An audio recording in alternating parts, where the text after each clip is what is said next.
You're a very private person. You only did a few interviews out there. You were your dad's protege. You're in a lot of his movies. You worked on the music and a lot of the stuff in the films, like Full Metal Jacket. You did the music for, the original score. You're in 2001 Space Odyssey when the dad from the space station calls down to his daughter. We're going to play that coming up. But I'm not trying to pick fights for anything. We're not going to name names, but I always hear this: Stanley Kubrick faked the moon landing with no evidence. But from what I know as a Stanley Kubrick fan, your dad was a anti-establishment guy that got harassed by the CIA or the FBI because he was putting out these anti-establishment films like Dr. Strangelove, and then to sit there and see people on our side that are awakening saying, oh, Kubrick, it's kind of an ode to him. Oh, the moon landing, he faked it. Well, if he faked it, it would have been much better. So kind of repeat what you've said over the phone and stuff when we've talked, because I've known you now for 13 years or so, met you at a JFK anniversary in Dallas when the police attacked us and everything else. You're a great lady. And it's just amazing to have you here. So I'm going to try to shut up the next hour and 48 minutes and really talk about the deep dive on Stanley Kubrick. And if you want to tell me the stuff you told me, privately and other things about how your dad knew these things, how he was able to make these things. People say, well, he must be an insider. No, he just knew it and knew how to follow his instinct. I think that's really a big secret.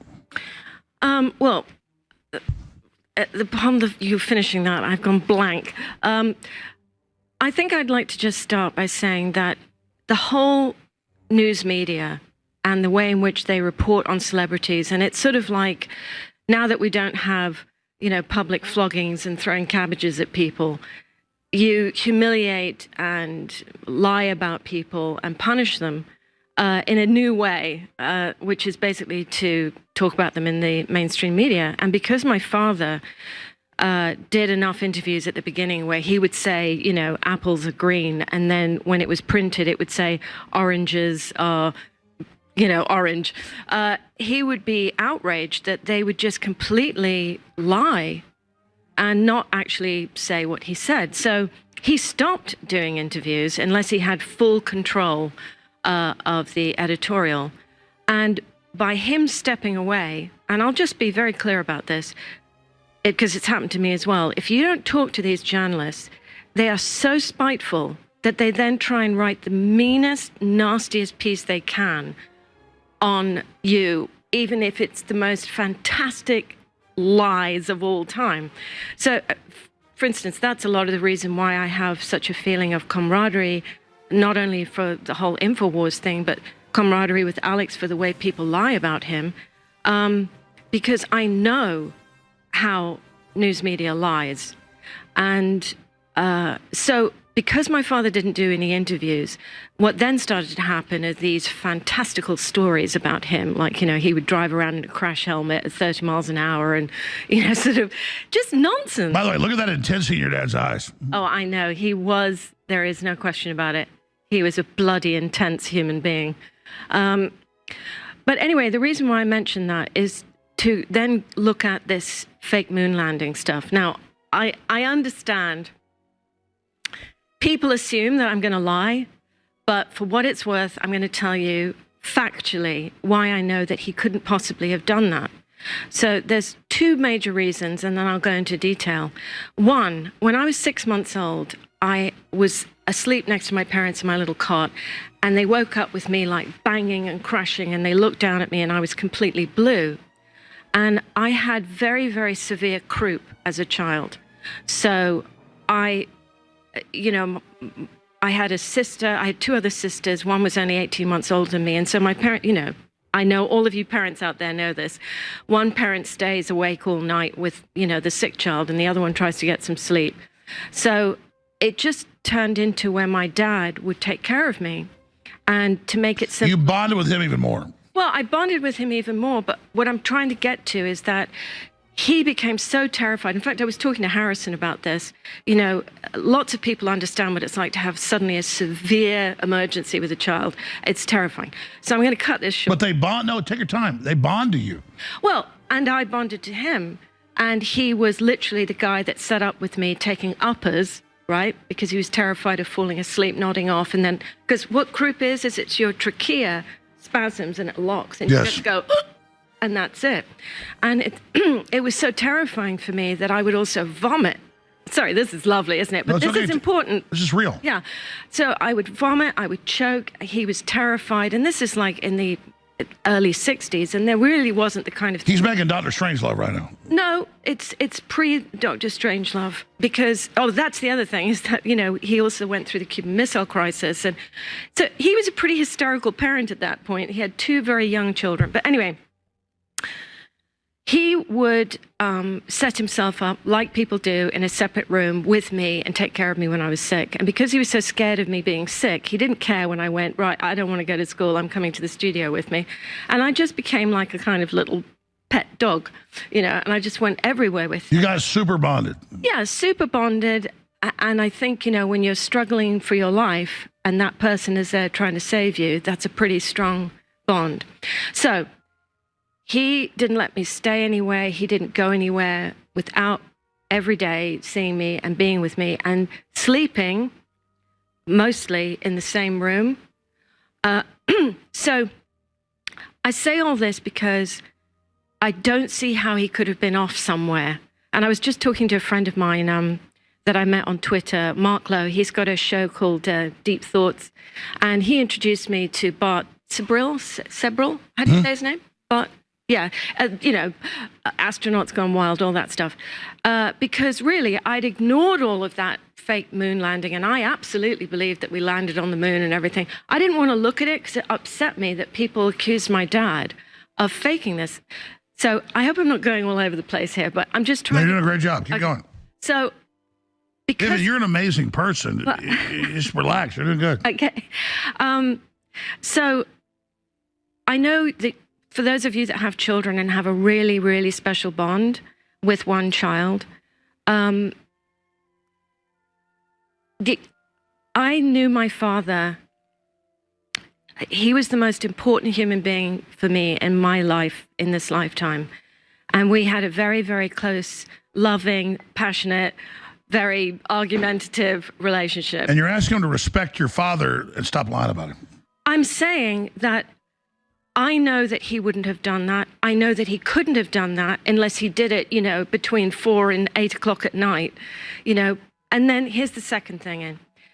When you make a movie, and all you movie makers out there know this, you're lucky if you can take a shower, have a quick bite to eat. Oh, faking the moon landing was like a 2-year job. Well, I don't know, even if it And you saw him doing all the jobs. Well, the thing is, that is the thing, is that when you make a movie, and I've been on several of my father's movies, so I know how he does it, it's 24/7, and it's Well, his famous, very small crew, he ran everything.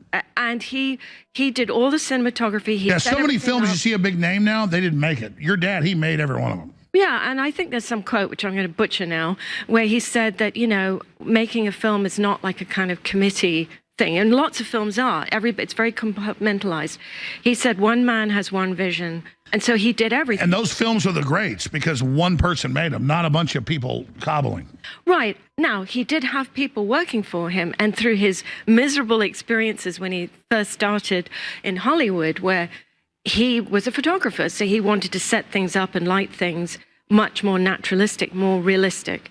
And he told me this story on Spartacus where the cinematographer would stand behind him and ape him, laughing at the other, electricians, because my dad would do sort of that, trying to get shots. Oh, no, I'm pointing them to go to you. Oh, yeah. So, so he began to feel undermined by most of the crew that, was professional cinematographers. Well, yeah, I don't really follow Hollywood, but I follow your father. I know he was an outlier. You guys moved to England. He was very reclusive. The idea that he's with the feds and making fake movies is just preposterous. Well, let me just finish this. I hope this is a labor of love for me to say this, so I hope I'm not boring you to death. You're not. But anyway, if he was there, and not if, he was, when you finish filming, he would stay behind with some of the, camera crew. He would do lighting tests. I took part in a lot of the lighting tests. We stand in for Shelley or, whoever. He's having meetings with the assistant directors, trying to do schedules.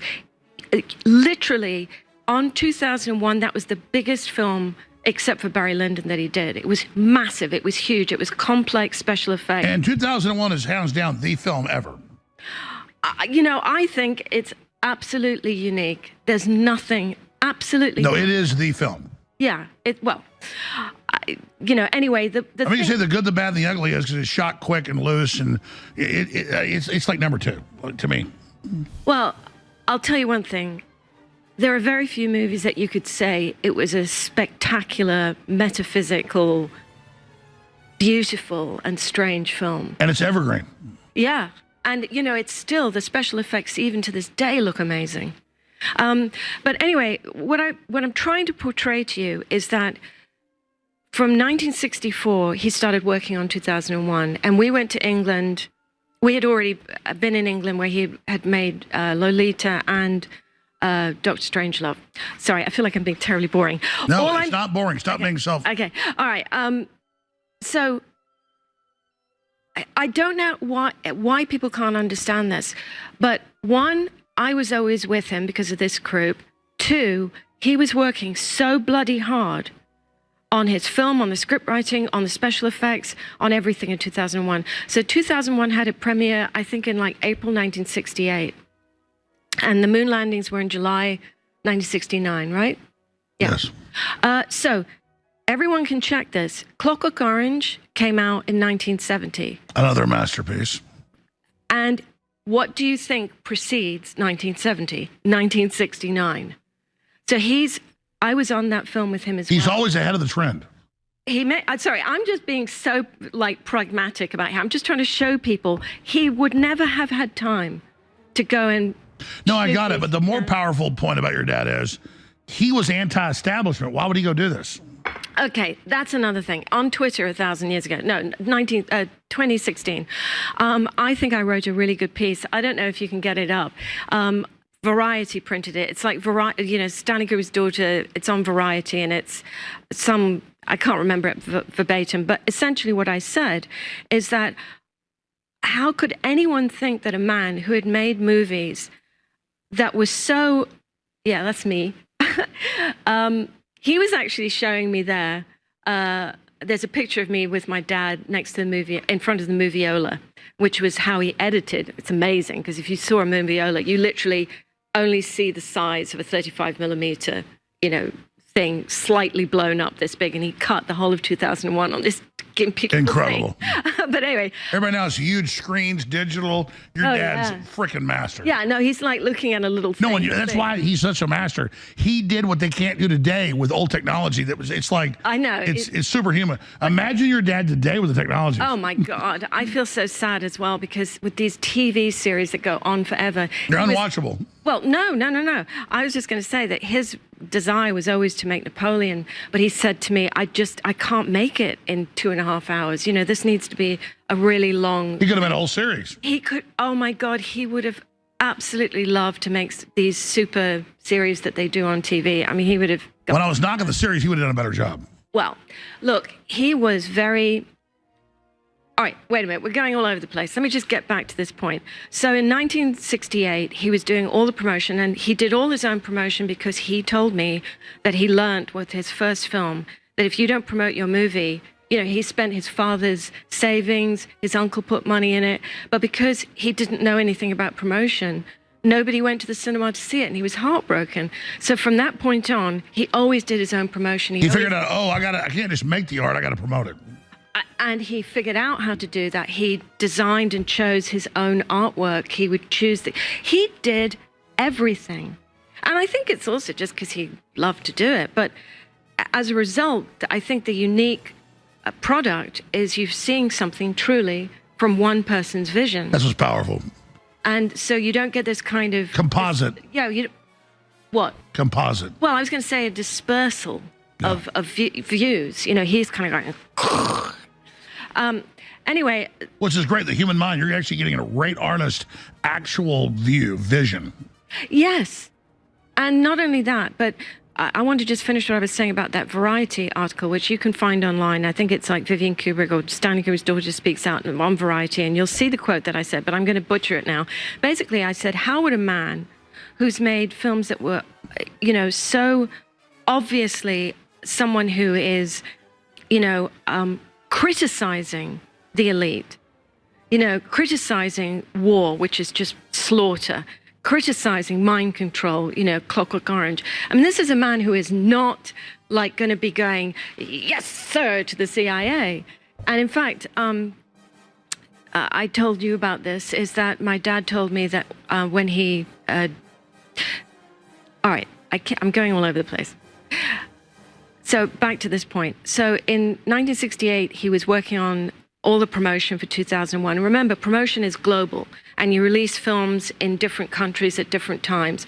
And in those days, it's all kind of, you know, magazines, paperwork. You've got to like go through all this stuff, read it, find the best quotes, put posters together, make sure the translations are right. So, you know, he was working on all the translations because he never wanted his films to go out to other countries and have horrific dubbing with completely inaccurate dialogue. So he would work on all the translations.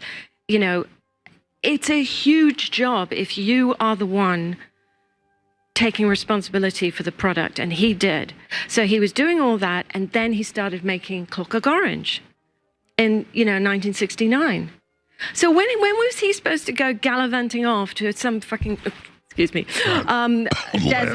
desert, and shoot perhaps some of the most ludicrous footage ever shot in the history of filmmaking?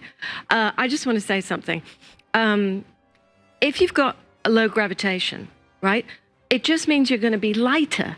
It doesn't mean you're going to bounce when you walk. I mean, you don't see 3-year-olds bouncing on planet Earth just because they're lighter. So here they are on the moon, bouncing. Like, I mean, I think they did it. So as a filmmaker, you say it looks fake? Oh, it's so obviously silly. And also, if you look at my dad's film, when you see the astronauts walking on the moon, they're walking kind of slowly, but they're not bouncing like, you know, idiots. So you're saying you think there's a lot of fake stuff, don't blame your dad. It makes sense.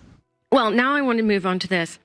When Mark contacted me, Mark Lowe, who does Deep Thoughts podcast, he contacted me, and he was so nice and not like the usual arseholes that, you know, attack me and say, your father, blah, blah. I started DMing him, and then we got on the phone, we were talking, and he started explaining to me all the ways in which the moon information is just ridiculous. For one thing, I also looked at this and I went, you know, anyone who ever had rolls of film, you know, in the old days when we used film, there was always these big sheets which say... Hold on, Vivian, stay there. This is gold, and we'll finish up with your dad on the moon, okay, and then move into all the other amazing things he's done, you've done, and this is incredible. People want to hear this. It's so important. We got more clips coming up. Vivian Kubrick is our guest. This is a once-in-a-lifetime event. Stay with us. The Secrets of Stanley Kubrick, straight ahead. You know, I think that's one of the great, you know, fun things about artists is that they get to envision the future. I mean, certainly, and this is obviously another reason why they have this spectacular idea that my father faked the moon landing, because he had a lot of NASA people there. But that is standard procedure on a movie, is to get experts. And, you know, if you're making a war movie, you get former military, you know, it's just, that's what you get. People say I work for Stratford, which is some stupid CIA propaganda firm. It's like a joke because they're in Austin. Austin's 2 million people. What does that mean? Look, the thing is, people have got to take responsibility for this. You have to understand that newspapers need to print stuff that people are going to buy. And if they want to make up lies about you so they can sell newspapers or be sensational, they're going to do it. So from this point on, I really hope that everyone will believe me when I say 90% of the things that are written about my father, written about Alex, written about so many people are total made-up lies. And then correspondingly, people who actually do terrible things, and I could mention a few Hollywood people who are real criminals. Feel free to talk. Go ahead. Well, I'm not going to go into that because that's a whole big subject. And then they're presented as these lovely people who have these lovely homes, and they're just lovely people. And I personally know them to be psychopaths. So it's like, people, you've just got to realize that you'd have to get to know my father. You'd have to be friends with him to know him. Now, I know Alex, I know my dad, and I know that, you know, my dad was a very, you know, the last thing he would do is betray humanity. So I know we're getting off the moon landing stuff, so I'll stop now. But anyway, I just want to tell you a funny story, actually, about that shot and also about the premiere. That's why I played it, yeah. Okay. That's you. We just yeah, saw that's it. me. But what happened is I had this black dress with a little slit up the side and lace, black velvet with a rose on it. And I came to the studio, and my dad looked at me and went, "Oh, God, take her home, change the dress." And I was going, "But Daddy, this is the dress I want to wear." And he was like going, "Vivian, it's black, it's boring. I don't want to, I was going, "But I want to wear this," classic 5, right? So my mum takes me home and she picks this dress because it's very colorful, but it's got no lining and it's wool, right? It's wool, whatever, I don't know. That's why you're scratching yourself. So, and I'm sitting in front of an arc light, which is like, standing up. But that makes it even better, like a little kid would act. I know, but I was, obviously thrilled that I was going to be You filmed. were burning up. Well, I was more than burning up. I was itching to death. So that's why I was squirming around. But when we shot this, my dad wanted it to be sort of naturalistic. So we were in a stage where there was some other huge set from 2001. So they just put this platform up because that's where the camera was. And they just sort of turned the camera around. And they made this quick little set, but it was way up in the air. And they put a TV there with my dad on the other end. And he was talking to me. So I was just talking to my dad. And He was so smart. That's why it was so real. Yeah. So I was just talking. Wow. Wow, we're getting the secrets here. Nobody even knows this stuff, do they? No. Anyway, so come the premiere in New York City, and it's a big event, and there's lights everywhere, and all the sort of celebrities and politicians. It's a big deal. In fact, there's a wonderful clip of my dad standing out there talking about how there are other worlds and other civilizations in this universe. It's a great clip. You can find it on YouTube. I hope you can find it. We'll do it. What do we type in? Stanley Kubrick talks about other worlds? I think it's Stanley Kubrick premiere of 2001. And it starts off with him, at some editing table, and it's black and white. And then you hear him talk about how... Anyway, find it. You'll find it. Stanley Kubrick talks about... We got to plan it. It is Stanley Kubrick's 2001 premiere. Just put That's that it. We'll pull it in. So keep going. Keep going. Anyway, so we were standing out there, and I was so desperate, being a sad little thing, that people should recognize me in the film, that I decided to stuff myself into the same dress. Of course, I've grown a lot. So I was sort of standing in this much smaller dress, but, I wanted people to recognize me. Anyway, we went in, and it was like, everyone, you know how these premieres are. It's all big stars, and yeah, it was a huge thing. Anyway, I'm sitting next to my dad, and it's the first 15 minutes, and people start getting up and walking out of the premiere. Now, anyone who's been to a premiere, this is all networking, super. Oh. Sorry, the dogs are fine. It adds the fun. Okay. Hey, Papa, it's okay. It's okay. It's okay. They're just guarding. I get it. So anyway. I like dogs. Okay. Yeah. It adds the ambience. I'm glad they're doing it, actually. Anyway, so people start walking out, and I'm like tugging on my dad's shoulder, who, he must have just been in spasms of horror. And I was going, "Daddy, they're going to miss the bit with me in it." And he went, "Vivian, stop," and because I'm all like, anxious about, it's so pathetic, but I will admit to being. Those are great stories. Anyway, so suddenly Rock Hudson gets up, and he pounds his way past my father going, "I've never seen anything so blasphemous in all my life," right? So this is the first 15 minutes of the premiere. It's terrifying. You got to love Rock Hudson being like Christian. Like 2/3 of the audience walked out of a premiere. Now, anyone who's been to a premiere, you would know that is almost, I don't think it's ever happened in the history of films. So it's the biggest premiere in New York, it's the big opening, and 2/3 of the audience walk out because they consider that depicting man as an ape was unacceptable in some way. Whether it's true or not, it was a symbol of evolution, which you can argue that all day, but clearly evolution is there. The question is, how fast does it happen? Whatever it was just heartless and rude to do that. These are fellow artists, And look at that shot. How can you be mad at that? Go back 3 seconds. Oh yeah. The obelisk and the sun. It's beautiful. Oh my God. Actually, you know what was quite funny? Even though I can't bear it, and I haven't watched Barbie the film, but the promo for Barbie. Did you see that? I did watch it. They rip off your dad repeatedly. It's pretty funny. Anyway, so 2/3 of the audience walk out. My father has to go through the whole film in agony. And we go back to the apartment in New York, and of course he's desolate. And then he gets all these phone calls from the studio heads going, "This is a disaster." This huge budget film. Yeah. And so they would, my father was just devastated. And then So how did it work then when it became let me finish. Yeah. So then this smaller executive at MGM called him up, and this is like, you know, in the middle of like 2 or 3 in the morning, and I'm sitting there with my dad, right? And he calls up and he says, you know, Stanley, don't listen to them. This is an incredible film. Just wait. Just wait. People are going to love it.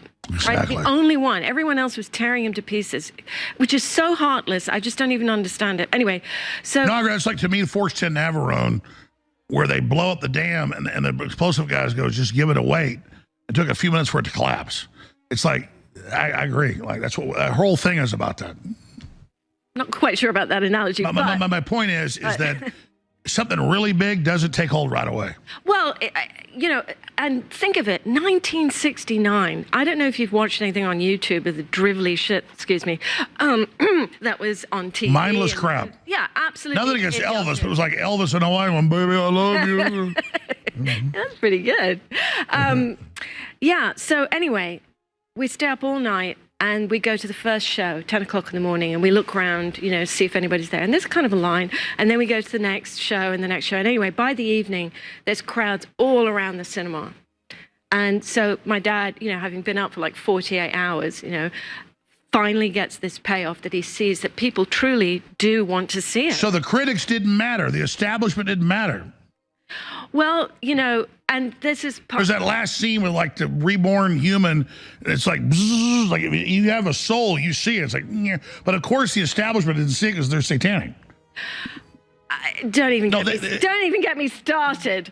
But I want to tell you, artists and filmmakers, an interesting thing here is that baby at the end of 2001, and it also happened on The Shining. He could not decide how he wanted to end the film. And he told me that even while they were in filming 2001, he still hadn't figured out how he was going to end it. Now, anyone who's, you know, responsible for a huge film like that, you can imagine that it might be terrifying. But his viewpoint was that somehow he had total faith that he would think of something. And so the baby just kind of came to him as a way to end the movie. Like Plan R? And all the stuff that came to it. Well, you know, we're going to talk about the next hour, or what you talk about now. But I mean, your dad, you've told me, come on, get it all out there. He would just get this stuff, and the government would come to him. My mom was a kid. I'm like 8 years old watching Dr.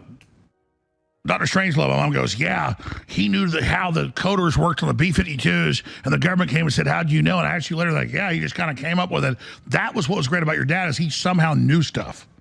I think artists... you know, I mean, I would love to go into the architecture of who we are as beings, but I really believe that we have lived many, many, many, many times. And I think that artists have an innate ability to channel and draw in all kinds of really deep stuff. And we don't know how long we've been crashing around in this universe or what we really know beneath our conscious awareness. But yeah, I do think that he was very psychic. He certainly was psychic with me. You know, he would know things about me and be waiting. Talk about your dad. Talk about that. I just want to. I just want to finish this thing. Whatever you want. Right. Yeah. So he always said to me, and I'm going back to this idea of him having the confidence and the calmness that he had faith that he would think of an idea for the end of 2001 or the end of The Shining, and he said to me, the only thing you need to know as an artist. The only thing you need to be able to do is to be okay with not knowing what you're going to do and being okay with it not working out.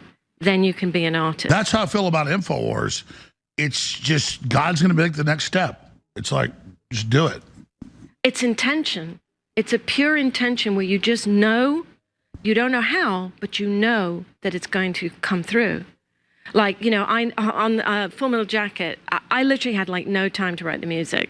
I had like less time than most professionals. And it's amazing. And I'd never done it before in my life. You can't do like, I can't even make it sound. Anyway, so the last most important cue, my dad called me up and he said, okay, you're going to have to do this, you know, record it live, Vivian. We got to get into the dubbing stage tonight or we're going to miss all the openings in the theaters in America. So it was like super hardcore pressure. Because he would always go right to the end, making the best he could. Yeah, everyone does. You always go down to the absolute, like, 11th hour of the 11th hour. Anyway, and so I had a lung infection. I had eczema all over my body. My periods had stopped. I'd had about 2 hours sleep every day for like 3 months. So I was absolutely like broken at this point. And I was lying in the bath in the morning and going, okay, I have 6 hours to do this. I will write it. I will get it done. And he came to CTS Studios and there was a big Tina Turner concert going on. And we actually got trapped in all the traffic and we were late and we'd had to do the dubbing at 2 in the morning at Pinewood to get out. But he sat there with me and I played all of this in the final scene of Full Metal Jacket. I played all of it live. And he just sat in the back of the studio and he just said, yeah, I like that. No, I don't like that, or whatever it was. And I just did it. I mean, I have no idea how I did it. And then I went with him and we were in the dubbing stage and everyone's so exhausted at this point. And he had me separate out all the tracks. This is only interesting for people who write music maybe, but I'd separated out all the sounds on the track so that we could mix it on the stage into the dubbing. And to me, being like 10 years old watching, or 12, 11. What, Full Metal Jacket? Yeah, it was the most powerful thing about it was the music. Oh, thank you. I love like the rock and roll words, the burp, that was all great. But the stuff about that was like, that made it like, whoa, that music was amazing. Well, thank you. And anyway, I just want to say is that he was trying to like mix it, and we were also trying to say, Daddy, for God's sake, you're pushing up the wrong thing. So I like pushed him out the way. This is the one thing about being the child of the director, is that your behavior takes on the form of something in the household as opposed to professional. So I like shoved him out the way and I said, let me do it. And literally when I finished it, because I knew where the sounds were coming up and he wanted to back down certain sounds that were kind of cutting into the dialogue. So I had to, ride that. Everyone who mixes knows what I'm talking about. And then literally I just lay down on the floor of the dubbing stage and I could not believe that I'd done it, but I'd done it. I'd finished, with everything taken away from me. And how satisfying was that?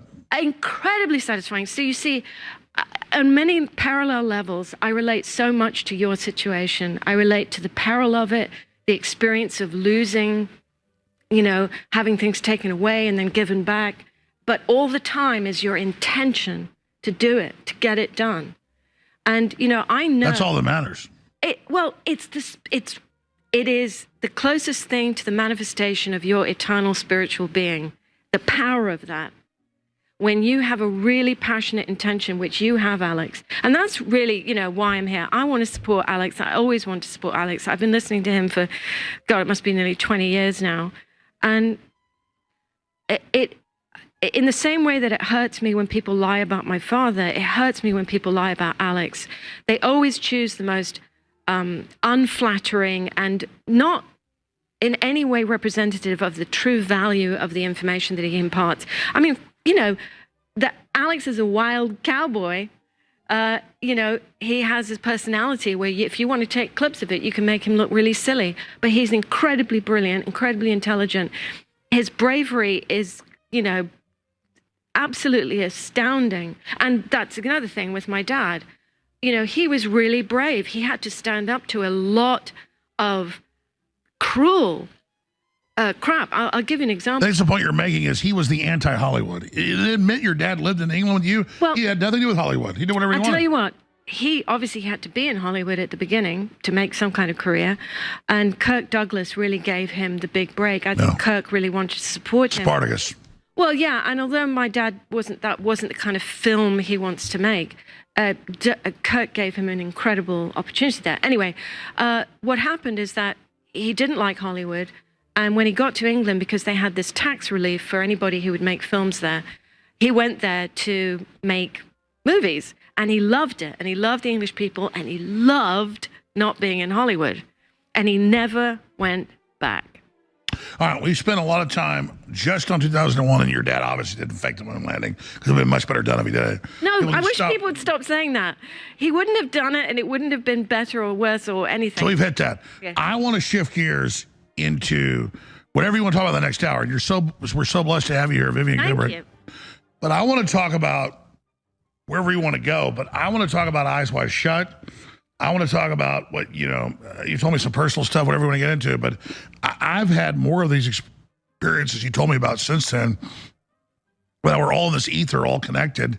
And like, you know, your dad, like literally knowing how the scramblers on the B-52s worked, and they came to him, the government came. Is that true? I remember you told me years ago about it. But the government comes and says, how do you know this? Your dad just knew it. I mean, that is amazing. Well, actually, I was talking about something different. Now, I'm going from memory. I remember you telling me a lot of this like 15 years ago. Yeah. I can't even remember what I did yesterday. So, don't worry. Yeah. So my father was a pilot. He flew planes. And so I am sure that he met, when he was working for Look magazine, he flew a lot of places, took photographs. He was a young man, right? So he dug all this kind of stuff. And then he had a near accident. He nearly killed the people and himself on the plane. And in true tunnel vision, he decided that if he could have such an accident, then anyone else could. So then he decided to never get on another plane, and he never did. And he didn't let me get on a plane until I practically blackmailed him by saying my boyfriend would pay for it. But anyway, he... is it true the government came to visit him about... Well, this is what he told me. Hold on, we got to go to break. Okay. Hour number 4. I'm sorry, I'm intense. Don't worry. This is super exciting. I was 26 at the time, and I was really desperate to just free myself of my associations with my dad. I didn't want to be Vivian Kubrick. I wanted to go into the world and have a different name and just escape everything. Because most people don't understand this, but when you're the child of someone who's extremely famous, it in many ways it capsizes your ability to have a normal life. And, you know, people do really strange things, and they try to use you and manipulate you to get opportunities in show business. It's icky. Anyway, and I was determined to go to America and be free of all of it. And my dad, he really didn't want me to go, but he also wanted to show me what I was capable of. And so he said, I want you to do the music for Full Metal Jacket. I said, Dad, all I've ever done is like love songs and things. I mean, how am I going to do a score like this? And plus, I don't even know how to do it. He said, I'll get you the Fairlight. I know you can do it. And I was going, no way, Dad. Look, I'll find music for you, which I think is great. So I found all this kind of very militaristic, you know, kodo drumming Japanese music, which is so powerful. It's so terrifying. And he was at the dubbing theater trying to use the track that I'd chosen over a TV commercial. And he called me up and said, Vivian, it's too busy. Listen, can't you just do something? Just do it. I know you can do it. So I said, oh, God, all right. So I don't know if it's on the... Oh, yeah, it is.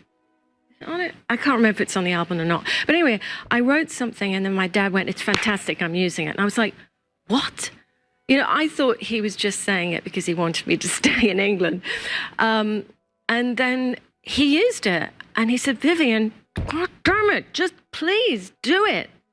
So that bit of music that you just heard there, he got me the Fairlight. And actually, it's quite funny. Hans Zimmer, who's now quite the auteur of film composers, at that time he was working at a place at Lily Yard, and Hans taught me how to use the Fairlight in like 3 days. And I think they all thought that I was going to fail abysmally, but I did my first recording at Lily Yard, and I'll never forget it. It's the actual track from when. Oh, God, I can't remember the character's name now, but he's the one that gets bashed with soap or whatever. And it's that kind of track where it kind of goes... Private Pile. Yeah, and it's sort of where it goes... I can't go low enough. Right. So anyway, I brought my huge floppy disk in to the studio, and they said, oh, there's nothing on it, it's empty. And I went, no, look. And I pointed at the one note that was on the page. So you can imagine what loser they thought I was, that there was just one note on this bar repeated. And so Hunt said, let's get that note up on the desk. So it was sort of like, oh God, they think I'm an idiot. Anyway, that's just a kind of nightmarish memory. It's all amazing. And you want to read something out of a news article you wrote about your dad decades ago? We're going to get to it as soon as they're ready for it. They printed it off, but it didn't. I think it was subscribers. We have to find it. But let's talk about your dad's last film, Eyes Wide Shut. I mean, we know now Satanism, pedophilia, the New World Order, it's all out in the open, it's all exposed. How did your dad come up with Eyes Wide Shut? And then there's a lot of intrigue in and around that. And you told me more than a decade ago, and I'm going from memory on this, that your dad literally envisioned this. He like just came up with it from the ether. Well, honestly, I don't remember saying that. Oh, thank you so much. Well then we'll get to that in a minute, but just we'll get to his earlier stuff. But just get into the Eyes Wide Shut. What can you tell us about let me tell you. Okay, so back in the 80s, Steve Martin and his girlfriend Bernadette Peters came to our house, and at that point, I think it was called Trauma novel, something. I can't remember. It's German, and that's the story that he based Eyes Wide Shut. But at that time, he decided it would be good as a comedy. Can you believe that? So Eyes Wide Shut was originally going to be a comedy with Steve Martin. And he never made a comedy, though. What are you talking about? Dr. Strangelove. Well, it's the ultimate comedy, but also I was thinking it's serious. Oh, yeah. It all came true. No. Well, actually, there's some interesting story on that. So anyway, he was going to do it, and Steve Martin came to our house, and he did wonderful magic tricks. Oh, my God, he's the most amazing, like close, what do you call it? Close hand tricks. Anyway. Sleight of hand. Well, yeah, but it's like close work. Have you ever been to the Magic Castle in LA where you get to see the like Las Vegas magicians right in front of your face do these insane card tricks? Anyway, so he's fabulous and he was very sweet. My dad really thought that he wanted to do it with him and make a comedy. But, you know, in the end, he just kept that on the back burner for like 30 years. And I think what happened is that he was going to do a Holocaust movie. Again, I want to tell you a story about this. So he was going off into Europe to find locations to do this Holocaust movie. This is prior to Eyes Wide Shut. And when he tried to come back to England, the authorities went, sorry, you can't come back. And he'd lived there for like 40 years. So he had to get lawyers to just get him even back in the country. Why'd that happen? So the same thing happened to me when I was just 15. And I was in Germany. I came back to England, and the passport officer went, "Is your father Stanley Kubrick?" And I went, "Yeah." And he went, "Right, you've got to leave in 6 months." And I said, "But I'm a little girl, I'm at school," you know. And my dad had to go to the ambassador at the American Embassy in London to get this taken off my passport. I do not understand what this is about, but the intimidation, the attempt to intimidate. They were not happy about the films he was making. But I also just think it's spitefulness. Jealousy. Yeah, people think when you're super avant-garde and famous, like a super beautiful woman, they think, oh, everybody loves her. You're nice to a super hot woman and sweet to her, she's easier to get than a regular girl because they get messed with because they're so beautiful. Yeah, I mean, that speaks to the state of consciousness on this planet. And that is really, I think, the reason why I am being so open and truthful is this is the time for truth, people. This is the time to be as real as you can be and to explore the incredible power that exists if you're willing to be fully real in this world. So let's move from your dad before we get into Eyes Wide Shut for a minute. Let's talk about, you're a smart lady in your own right. How would you call this moment in the world? What's happening? What's going on? The huge awakening, but also the huge evil rising. What is this time? Well, I certainly think it's an invitation to be more than human, to begin to, and I certainly did a lot of work on this, because part of the time that we're living in is if we don't evolve out of this kind of punishment, tooth and claw world that we as beings have created over, I guess what I'm trying to say, we are spiritual beings, but we're like a composite. I have this physical body. This body could probably walk around without me in it. It's got its own unended, unbroken line all the way back. I am an unbroken line of sperm and egg all the way back. It's got its own intelligence. The vehicle has its own intelligence. Right. And I, a being, a consciousness, I also have this monkey riding on my back. I'm riding on the back of this body, but I have another monkey, my mind. And I know people don't like to talk No, about it's true. it. I know the same vision. We're interfacing with this Earth suit, but it's like a drug to be here. If it takes control of the actual consciousness, we're destroyed, because now we have nuclear weapons. We have to go next level, we're all dead. Well, you've zoomed in on a very specific and very real danger, but I'm just trying to analyze the architecture, and by looking at it and being aware of it, to then be able to cut across the way in which our mind controls us. Like anyone who's read Eckhart Tolle, The Power of Now, where he says, you know, you are the witnessing consciousness, and all the noise and the pictures and the movies and the memories going on, that is this separate thing, your mind. And, you know, the Buddhists talk about it as well. It's such a well appreciated, I don't know how understood it is, but I would say that if we don't start to separate from the mind, we are going to, I mean, you know, they say that we repeat history, or that history is a rhyme. There's a reason we're dramatizing these things. We're controlled by... It's like in The Matrix when Neo goes, they're about to destroy Zion. He goes, this is the 179th time it's happened. It's like... I haven't watched that film. Well, it's just cheesy compared to that. But the point is, they're telling you what they're doing there. It's over and over again. Right. And so I think that... It's like a problem trying to be solved. What I'm getting at here is that, you know, we were talking the other night about this, of really becoming calm and to fly at a really high altitude, to communicate at a high altitude, not to scream, not to have hysterics, but to really get a grip. Because this is the opportunity we have on this planet right now. I think that, you know, we could talk about dimensions. I even could foresee that if we manage to get through this huge step in consciousness, Challenge. yeah, that we might even move into a different dimension. Oh, I think so. That's what's happening. Well, so the problem is for most people who have gotten to some kind of level where, you know, I mean, forgive me, I have to at least make it clear. I feel like I've reached a level where I can recognize the difference between my mind, which is just, you know, torturous sometimes, and me, the thing listening to it.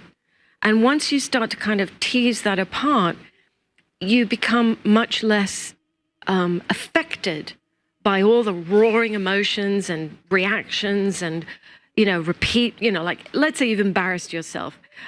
You know, don't you see it over and over and over again? And you're trying to go, oh my God, how could I have said that? How could I have done that? You know, all that is your mind torturing you. You know, if there was some mechanism by which we are prodded to make evolutionary progress, it must be this relationship between this thing we call our mind, which I think is like a repository of all of our memories and experiences in this particular physical universe. And, you know, our language makes all these preconcepts, like you say, the physical universe, as if this is something separate from thought. You know, for all we know, this is all just thought forms that we go into agreement as being solid. Exactly. It's our group mind, and consensus builds us. Right. And I just want to say, you know, a lot of the things that upset me is the way people throw away avenues of exploration that you could go down because the mainstream news media tells you not to go down it. Like, but it's only an instrumentality of the eternal soul to navigate. pardon? It's only an instrumentality of the eternal soul to navigate. Whatever it is a war game. And they say don't war game anything, but whatever it is, it's our mind experiencing it. It's our mind navigating. Well, sorry, this is what I'm trying to separate out. The mind. No, I understand. I'm saying that's what we get into, is trying to navigate through the mind instead of the soul. Oh, hello. There we go. So right now, we could all crap ourselves, get really depressed, give up, and that would be the mind in control, right? So it's a test of, like in Dune, where you put your hand in the box to get over the fear. You have to separate yourself and realize this is all just a test and transcend it. And let's say it isn't a test. Let's say, you know, that if there's any purpose to this universe, it must be, it has to have a purpose. This is not a purposeless thing going on. This fantastical thing didn't happen accidentally or without You don't make purpose. a cup of tea by accident. This is like a trillion times a trillion that. This didn't happen by accident. And so I believe that we are meant to evolve. And how are we going to evolve if we're always comfortable? We're always just going to sit on our asses and like scratch our toes and not do anything.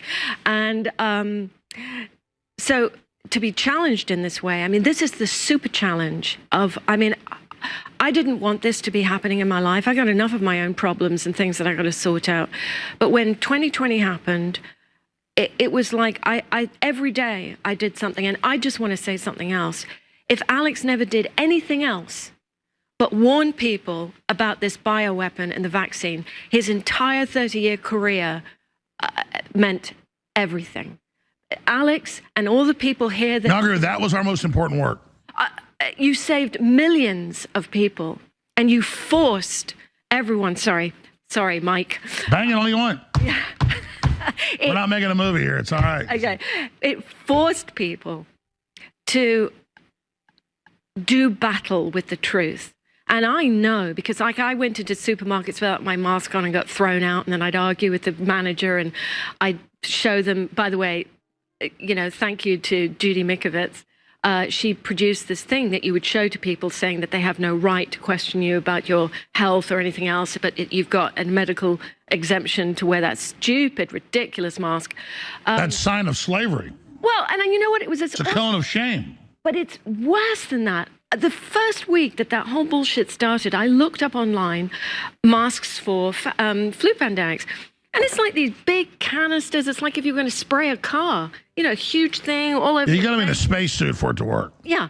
So by the way, I've been permanently suspended from Twitter, and I don't know why it shows my account is there. Every time I've tried to contact them and say, please, I can't get into... We'll try to get it. We should get you reinstated. Honest people can probably talk to. Well, anyway, but I got, you know, banned, suspended, told that I was a bad person for telling the truth. But you've been vindicated. So real quick, back to Eyes Wide Shut. We can read that after the break.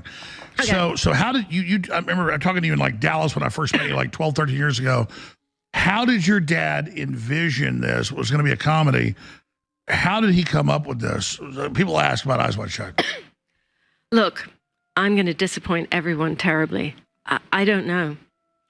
At the time I was in America, and my dad wanted me to do the music on Eyes Wide Shut, but I was still in my kind of, oh my God, I must find out who I am. I'm such a mess. And I didn't want to do it. And he, you know, but he would talk to me about the film. And he even asked me, you know, because I was studying the Kabbalah. Let me just say now, I have a no holds barred viewpoint on examining things for myself. I'll read books by Satanists. You know, everyone knows that I'm a Scientologist, even though everybody seems to have a problem with that. No one will believe me that I've been in Scientology for 27 years, and everything that I learned there saved me. So I know that people have a problem with it. I know that you've said things about Scientology, but what I find so interesting is people won't actually look at it. They won't look at the information, and it's some of the most valuable information. It's not, you know, hazy, nebulous nonsense.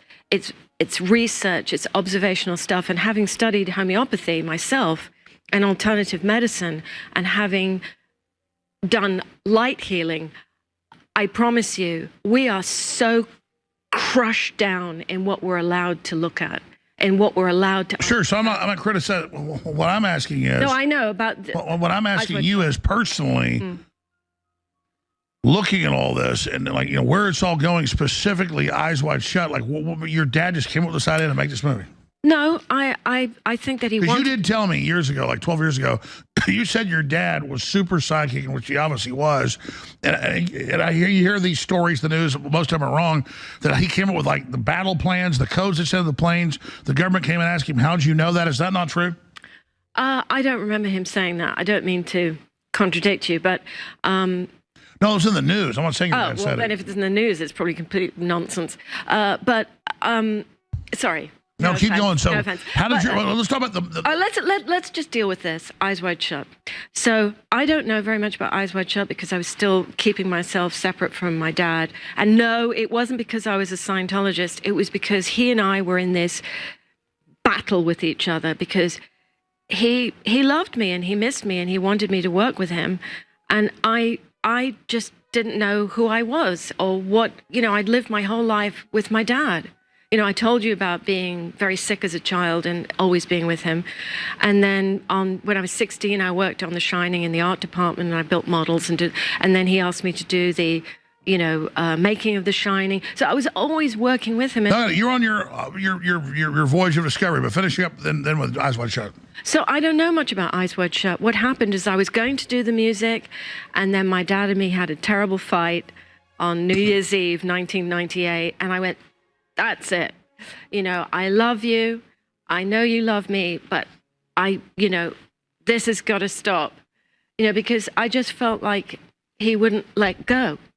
So I don't know much about Eyes Wide Shut, but it was one of the most heartbreaking, traumatic, sorry.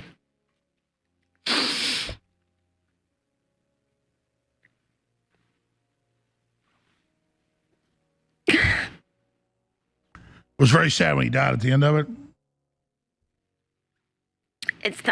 It was that, you know, I was trying to separate myself from him, not because I didn't love him, but I'm sure people can understand this. You wanted to be independent. I just didn't know who I was without being connected to him. So he eventually accepted the fact, and we wrote these letters to each other. And then he had found a track by Jocelyn Pook, and I guess he sort of scrambled to get some more music for the film. But he actually died before the film was even dubbed. And I heard they cut 25 minutes from it. I don't know about that, but I do know that Warner Brothers had a big problem with some of the nudity, which was, you know, they always do this, film studios, where they, you know, they want the film to get the best certification so they can get the biggest audience. They don't care whether it ruins the film, to be honest with you, as long as they can sell seats, which, you know, that's their job. But anyway, and so they didn't want the nudity. Now, I know if my father had been alive, he would have fought that. And, but anyway, I don't know about this 20 minutes. I really wasn't involved because I'd had this, you know, catastrophic break with him on, you know, January, not and that's January, painful for you because December 31st, that happened before you could reunite with him. Pardon? He died before you could reunite with him? He died, I called him on January the 9th, 1999, and I said, that's it. I'm not going to work on the film. And it was to do with our personal relationship. I would have loved to have done the music. First of all, I wanted to read this because I think I said it the best in a tweet about my father. And anyway, so I posted it July the 5th, 2016. And at that time, I think they had claimed anyway to have, you know, landed something on some Jupiter moon or something or whatever. And of course, in 2001, you know, they're trying to head for Jupiter. I believe in the original story, they were trying to head for Saturn, but they couldn't fake the rings. So they chose Jupiter instead. Anyway, so regarding the faked moon landings, surely, exclamation mark with the question mark, an artist such as my father, whose profound degree of artistic integrity is self-evident, whose political, social consciousness is manifestly present in nearly every film he made, whose highly controversial subject matter literally put his life at risk. And I just want to tell you, sorry, I've stopped reading this. He had many, no, take your time. He had many death threats. I personally had to deal with a guy who was demanding millions of dollars from him while my father stood in a bush with a gun. Point, you know, you just don't realize how crazy it can get for people. When you're super famous, it's crazy. Well, but dangerous. You know, we were on Barry Lyndon. The IRA tried to kidnap us, the children, and I had to sit in a hotel in Frome for 3 months with the By the way, I love all your dad's films, from Spartacus through to Eyes Wide Shut. Barry Lyndon's my less favorite. I know that was his big passion project, right?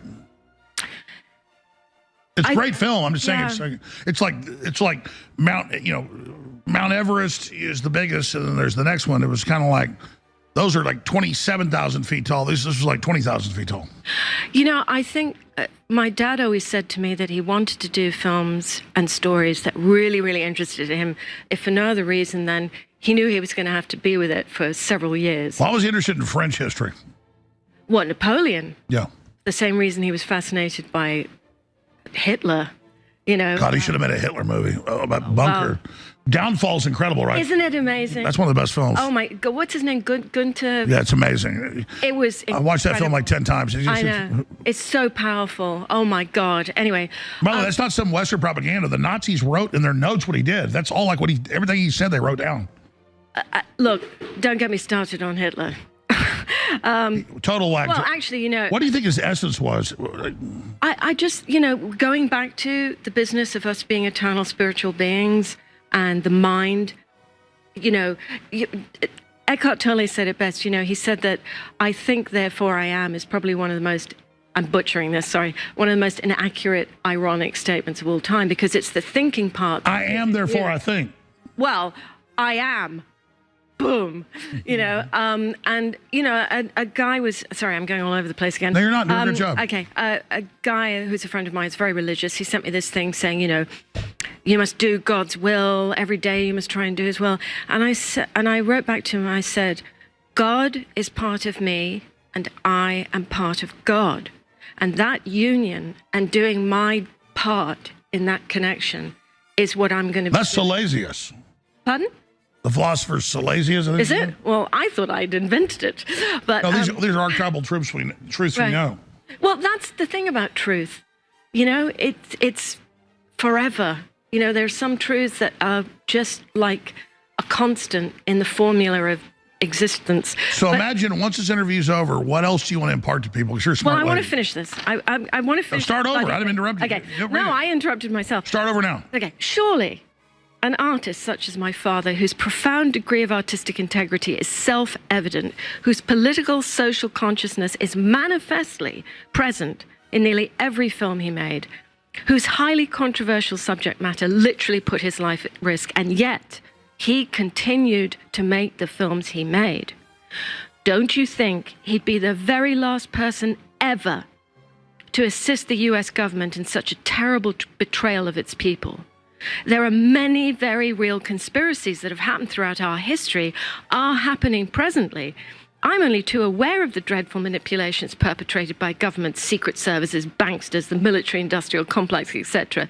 But claims that the moon landings were faked and filmed by my father? I can't understand it. How can anyone believe that one of the greatest defenders of mankind would commit such an act of betrayal? My father's artistic works are his unimpeachable defense. Finally, my love for my father notwithstanding, I actually knew him. I lived and worked with him, so forgive my harshness when I state categorically the so-called truth these malicious cranks persist in forwarding, that my father conspired with the US government to fake the moon landings, is manifestly a grotesque lie. Boom. On record, people need to stop stealing your dad's identity and lying about that. Just because the government lies doesn't mean they can slander your father. Now, if I had to say big, epic film, next level, 2001, top war movie, Full Metal Jacket. But when we talk about Dr. Strangelove, now knowing history about Curtis LeMay and L.L. Emetser and the real plans to do this, and he makes it only a few years after they tried it, and Kennedy fires them over it. This is dark comedy, this is dark satire, but it is next level epic that we're living today. I want to play a clip at the end of Dr. Strangelove about the mine shaft gap, because now they're actually talking about we'll live in bunkers, the globalists are building them, everybody else will die, and this beautiful future like Black Plague 2.0 after it comes. Let's play this clip about the mine shaft gap, and let's come back at your take on what I believe is your father's masterpiece. It's hard to pick which one, but I mean... I agree with you. I love Dr. Strangelove. Wow, I didn't even know we hadn't said that. So obviously it's a very close, it's very hard to then say Clockwork Orange isn't, but I've got to say it's Dr. Strangelove. What a genius film. I mean, it talks about Paperclip there. It talks about Curtis LeMay and L.L. Emetser's plan to nuke Russia first. I mean, it's all right there. What a genius film. How did your dad make that? Which we both agree, Stanley Kubrick's protege daughter, right here, Vivian Kubrick. How did he come up with that masterpiece in the early 60s? Well, first of all, he was living in New York when the Cuban crisis happened, the Cuban Missile Crisis, and he said it was the most terrifying time. He had 3 children. anyway, his friends and him got together. They tried to look at the wind patterns. It was a terrifying experience. And so he wanted to do a movie about nuclear war. And he found this book that I think was written in 1957 called Red Alert. And at first he was going to make it as a serious film, but every time they wrote dialogue, it was so insane. Oh, it's much better. It's funny. comedy. Yeah, but no, but he said he said because I found on air by my own coping mechanism when I'm saying the most sick, horrible stuff that's true, I have to make a joke because I can't even say it normally. Well, that is the whole business of black comedy. So he discovered it. You know, they were going to make a serious film and they were writing the dialogue, and then he kept like going, you know, it was funny, and that's when he went, wow, this needs to be actually. Well, LLM started. Man, sure, let's just nuke the Russians first. It's like, it's crazy. It is. Yeah, I mean, hello, we're back here again, everyone. In fact, it's even more dangerous. But anyway, I just wanted to tell you a funny story for all you film fans out there, that when Peter, who was so brilliant, Peter Sellers in that movie was so goddamn brilliant. When he was doing that scene of Dr. Strangelove in his wheelchair, my dad told me that he just kept doing take after take that was so flat, so nothing going on.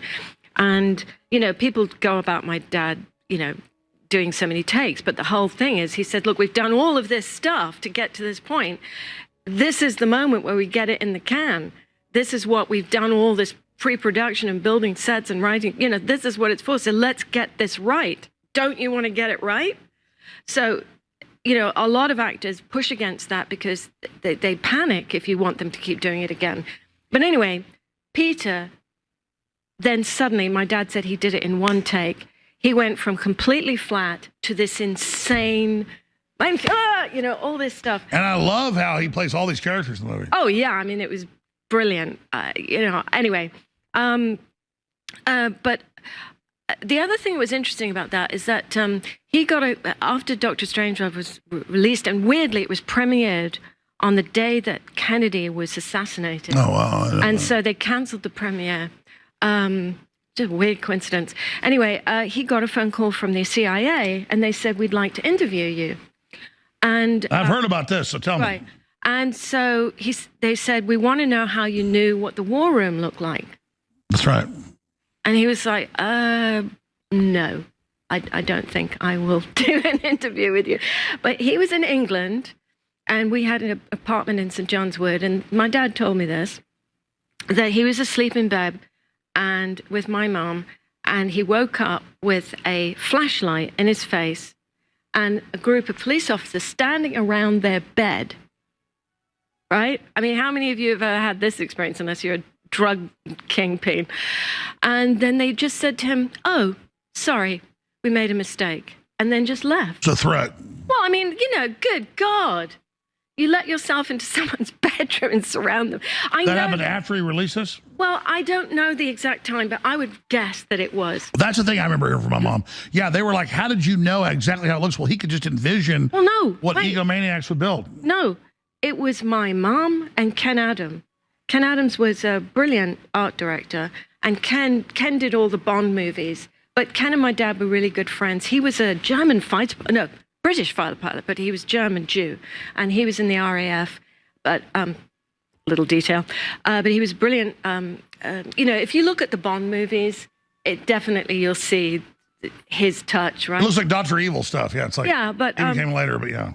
Yeah, and actually, by the way, it was my mom that introduced my dad to Clockwork Orange. She said, "You've got to read this book." Anyway. No, but the Clockwork Orange, talk about that. Well. What another masterpiece. Yeah. You know, that film, I don't think my dad had any idea what was going to be the repercussions, but eventually, because he had so many death threats, we had people coming to our house, literally, like, you know, shouting up at the windows going, "Mr. Kubrick, come down," you know. And for the first 3 weeks after its opening, there was so much journalists outside our house that I didn't even go to school, which was fab, for 3 weeks. Really don't know. What's the boil down about a modern dystopia, collapse of society, mind control? Yeah, I mean, oh God, I forget his name now. The guy that wrote it. Pull up the author of Clockwork Orange, guys. I can't remember. Anyway. Type in novel Clockwork Orange. Anyway, I think... What a visionary there. Well, good. It's like, what, a 1958 book or something? I mean, it's ages ago. But I think that anyone who begins to research and bothers to turn away from what we're being spoon-fed and starts to look at how things really work, which I think... damn, I wish I could remember his name. Sorry. English writer Anthony...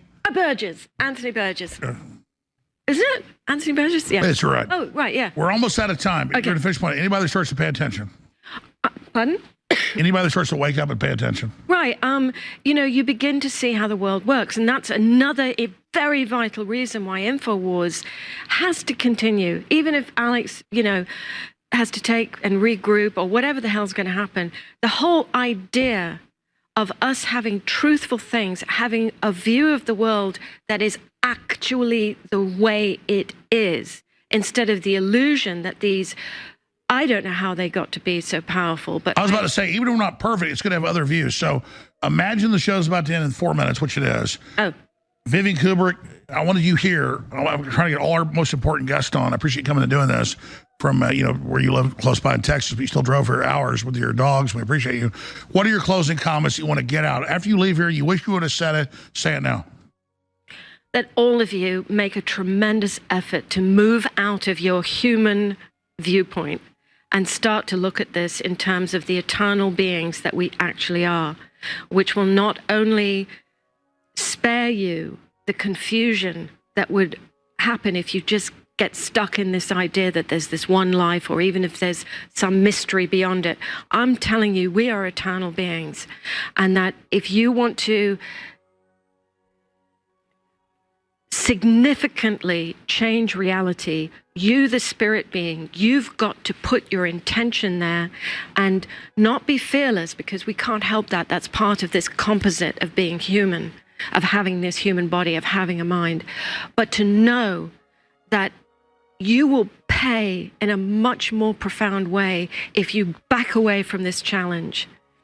You will pay with your, not with your soul, but you will damage yourself for not having made this first step outside of being human and really looking at the future of us as spiritual beings. And that if we're going to deal with what's happening around us, we cannot lower ourselves to the state of consciousness of the people that are attacking us, who are murderous, vicious maniacs. And there's no time to explain why they're there. We have to elevate ourselves, operate at the most pristine level of fairness, of truth, and bravery, despite this human part of us that's still trying to make us curl up in a ball and run away. We have to stand up to this. There's too much of history to show us what happens when you commit the crime of omission, where you stand there and just watch it happen. You know, as small an act as it is, every time I go out into the world, I go up to strangers, I talk to them, I get talking. I mean, you can tell I'm a bit of a chatterbox, so it's not hard for me. I talk to them, and then I tell them about the information that I've learned from here and learned from, you know, all the other people who... It's human interaction.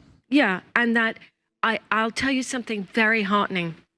In the 4 years that I've been doing this, every time that I go out, UPS store, you know, wherever it is, the supermarket, I go up to women, especially with babies, and I love babies, so I'm talking to them, and then I say, hey, you know that they've put this mRNA, and I explain it all to them. The great thing is, about 98% of them now already know it. None of them... Exactly, you're saving lives. You're using your human agency to save people. I'm using my knowledge that, thank you, Alex, you brought to millions of people, along with all the other very brave people that brought knowledge to us, and the documents, right? And if we keep doing that, if we are vigilant, we do not comply, and we use our communication at a very high altitude. You don't go up to people and go, you stupid mother, you know, you took the vaccine. I'm not going to waste my time with you. Why waste, you know, we cannot do that. We have to stand up like angelic beings at that level of of certainty that we have to stand up for our fellow man. I agree. Vivian, beautiful. Come back soon. We love you. Owen Schroyer takes over now. Vivian, amazing job. Great job. Thank you. Thank you, everyone, for listening.